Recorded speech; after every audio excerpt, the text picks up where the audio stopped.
İyi günler arkadaşlar. Kanalımıza hoş geldiniz.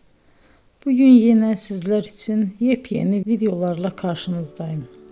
İki başarılı oyuncularımız Elçin Sangu ve Barış Ardus'tan güzel paylaşımlarını sizler için hazırladık. Elçin Sangu, Sevdim Alabora, Yalancı ve Mumları, Kiralık Aşk, İyi Günde Kötü Günde bu dizilerde rol almış ve herkes tarafından çok beğenilmiştir. Biz de Elçin Sangu ve Barış Ardus'tan en güzel sempatik fotolarını sizler için hazırladık. Bu karelerin devamını istiyorsanızsa emeğe saygı olarak kanalımıza abone olup yorum yazmayı unutmayın arkadaşlar. Teşekkür ederim.